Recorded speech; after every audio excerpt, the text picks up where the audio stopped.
Alors, il y a eu une vidéo très intéressante, très inspirante en tout cas. Il est important qu'on la suive ensemble.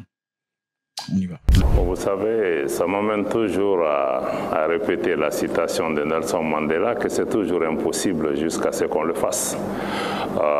Pour l'AES aujourd'hui, c'est une réalité géopolitique dans la région.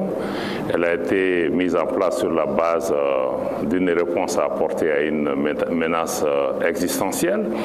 Aujourd'hui, cela nous a amené à pouvoir travailler ensemble pour renforcer la sécurité au niveau des trois pays, mener des opérations conjointes, mettre en place une force unifiée, mais au-delà de la dimension sécuritaire, parce que c'est un mécanisme collectif d'assistance mutuelle, mais au-delà de cette question, nous avons quand même compris qu'il était important, après la mise en place de la charte du Liptako-Gourma, qu'il fallait passer à l'étape supérieure, qui était celle d'aller vers la Confédération des États du Sahel, basée sur les trois piliers, la défense et la sécurité qui a été à l'origine, ensuite la diplomatie, la nécessité de parler d'une seule voix sur la scène internationale, mais aussi la dimension développement qui intègre le renforcement de la coopération et de l'intégration économique et régionale entre les pays et les peuples de la sous-région. Donc aujourd'hui, nous nous rendons compte que c'était quelque chose qui était nécessaire. Alors, un an déjà donc, que le Mali préside aux destinées de l'AES, près d'un an on va dire.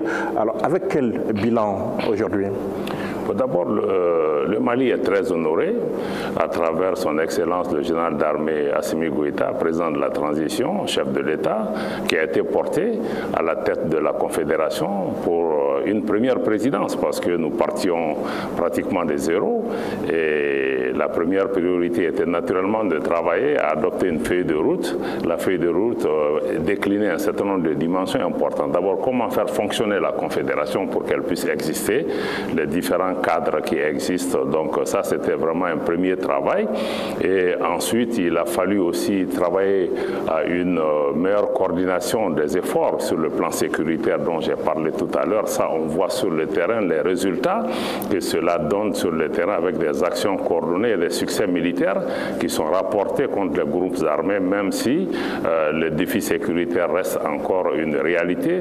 Sur le plan diplomatique, vous voyez que nos pays parlent de plus en plus d'une seule voix. Si je prends le cas de l'Ukraine, quand notre pays a été agressé par l'Ukraine, le Burkina, le Mali et le Niger ont entrepris des démarches communes auprès des Nations Unies, auprès de l'Union africaine. Quand il y a eu aussi la situation par rapport à l'Algérie aussi, l'attaque du drone malien aussi, nos trois pays se sont exprimés d'une seule voix. Et de plus en plus, nous parlons d'une seule voix sur la scène internationale. Naturellement, c'est un travail de longue haleine, d'harmonisation sur ces questions-là. Et aujourd'hui, beaucoup de partenaires, que ce soit la Turquie, que ce soit la Russie, le Maroc ou d'autres partenaires, on vient de Berlin, reconnaissent de plus en plus cette réalité géopolitique qui est extrêmement importante. Sur le plan du développement, vous voyez qu'il y a aussi des pas importants parce qu'il y a un certain nombre de projets structurants qui sont identifiés pour être mis en place pour renforcer l'intégration au niveau de la région, avec la mise en place d'une compagnie aérienne, la mise en place de projets de chemin de fer, de projets d'infrastructure, de projets d'énergie et récemment la mise en place de la Banque confédérale d'investissement et de développement qui permettra de générer des ressources internes pour pouvoir financer notre propre développement.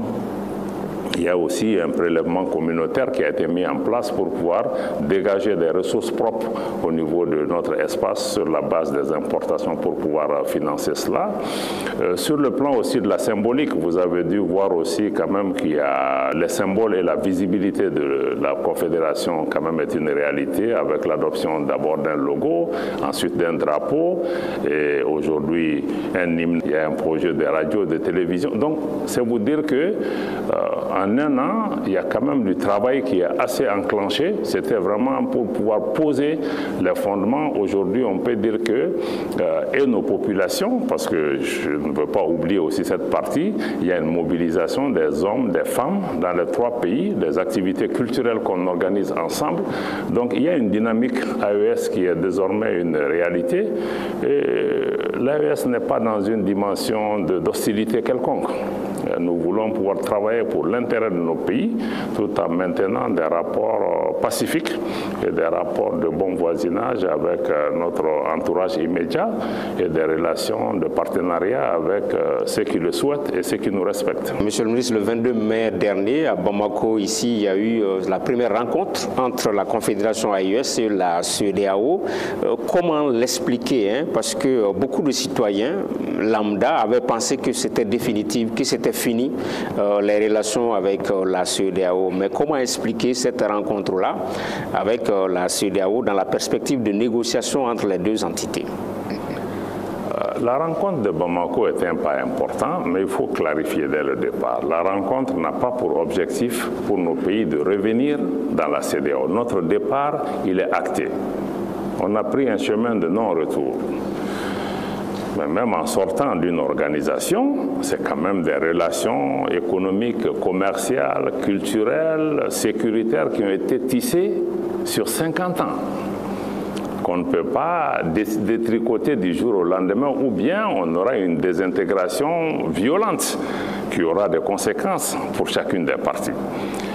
Même dans le cas d'un divorce, je crois que le couple quand même doit s'asseoir pour pouvoir discuter, regarder comment on va partager l'héritage, la garde des enfants. Donc c'est un certain nombre de questions pratiques qui nous ont amenés à nous asseoir avec la CEDEAO pour dire que le départ, il est acté. Nous ne sommes plus membres de la CEDEAO.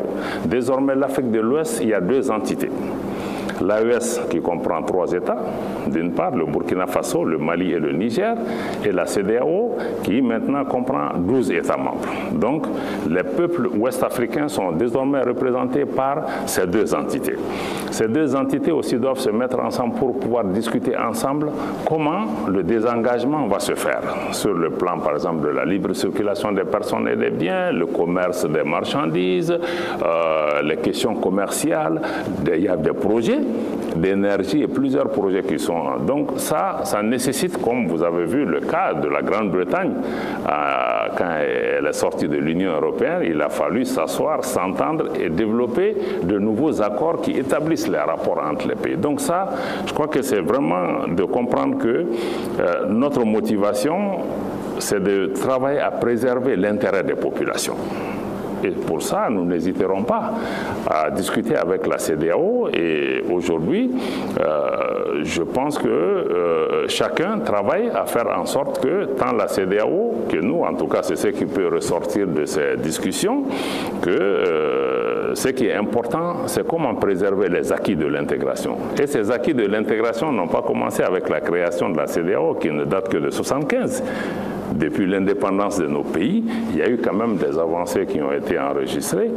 Et ce qui est important aussi pour nos populations, c'est de comprendre que l'AES est dans une dynamique que nous avons fixée dès le départ. Nous avons indiqué que cette discussion avec la CEDEAO, nous voulons que ça se fasse en groupe, pas individuellement. Et le fait que ça se tienne dans l'espace AES aussi est une avancée extrêmement importante.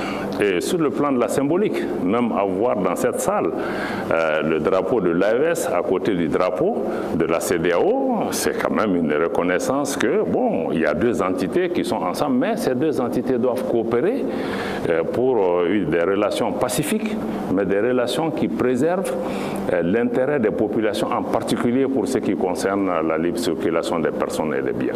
En fait, Monsieur le ministre, vous parlez d'acquis de l'intégration, vous parlez de libre circulation des personnes et des biens, mais concrètement, qu'est-ce qui vous préoccupe au moment de se séparer avec la CEDEAO définitivement?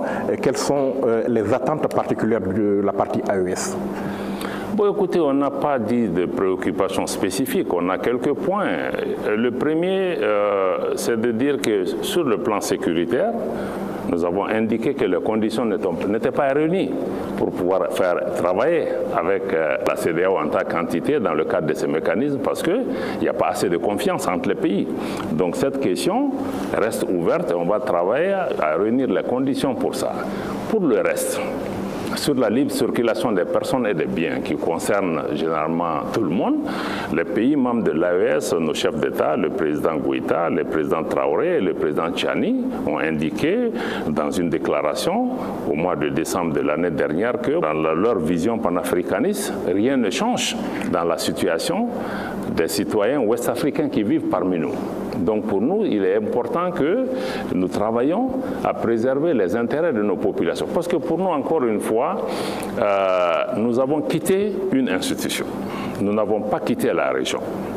Et pour le Mali, comme pour le Burkina et le Niger, les peuples ouest-africains restent unis, malgré nos divergences qu'on peut avoir souvent à un niveau politique, mais il ne faut pas travailler à diviser les populations. Donc tout ce qui peut maintenir des relations de libre circulation, de commerce, tout ce qui a existé entre nos peuples depuis l'indépendance jusqu'à aujourd'hui, notre état d'esprit, c'est de travailler à créer le minimum de perturbations. Si c'est l'intention aussi de l'autre partie, nous avons compris aussi que du côté de la CEDEAO, elle voudrait aussi qu'on puisse travailler à ne pas toucher les intérêts essentiels de la population. Sur le reste, nous sommes une entité à part qui évolue pour atteindre ses objectifs, qui souhaiterait quand même ne pas entrer dans un schéma de confrontation avec les autres États membres de la région, puisque nous avons choisi notre chemin. À partir du moment où cette relation se fait dans le cadre d'un respect mutuel, dans le cadre d'un cadre juridique qui est agréé de part et d'autre, bon, l'AES va continuer à évoluer.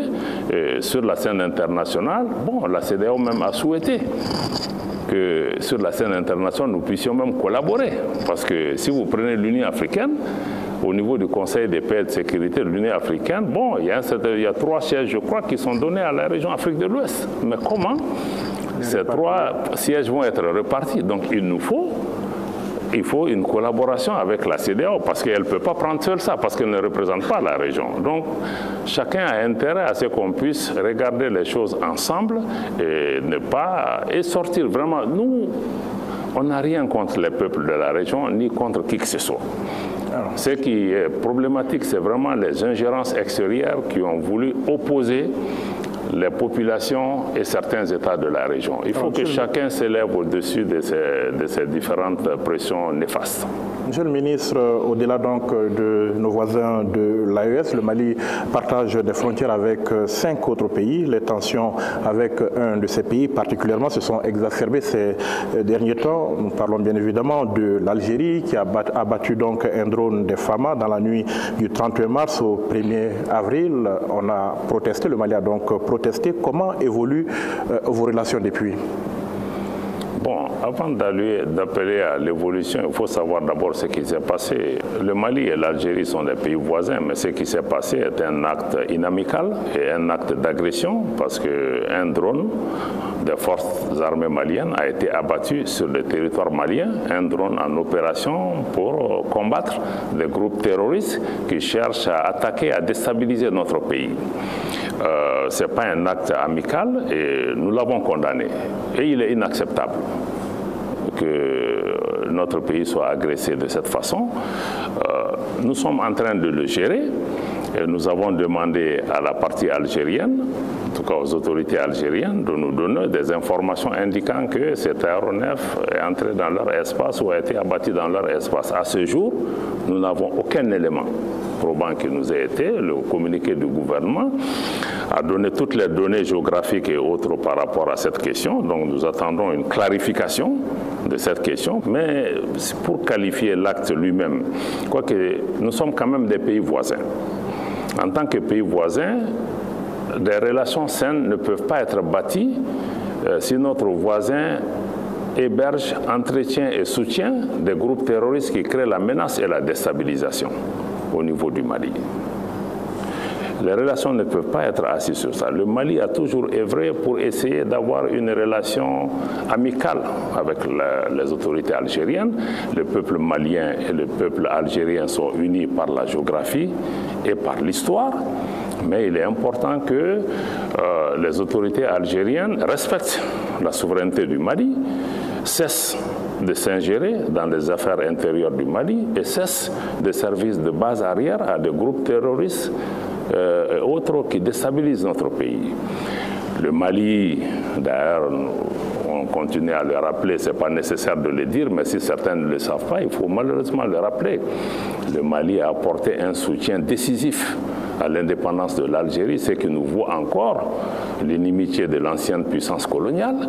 À Gao, l'ancien président Abdelaziz Bouteflika, en tant que chef du FLN, a été reçu là-bas et le peuple malien a apporté un soutien décisif à l'Algérie. Donc le Mali ne s'est jamais situé à l'international. Le Mali a été le premier ou un des premiers pays à soutenir diplomatiquement et à défendre l'Algérie. Donc il est important que les autorités actuelles de l'Algérie comprennent cela et cessent, parce qu'il y a eu depuis un certain temps une multiplication d'actes hostiles à l'égard du Mali, et il faut que cela cesse pour qu'on puisse établir des relations de voisinage et qui prennent en compte justement ce passé du pays. Mais quoi qu'il en soit, le Mali reste déterminé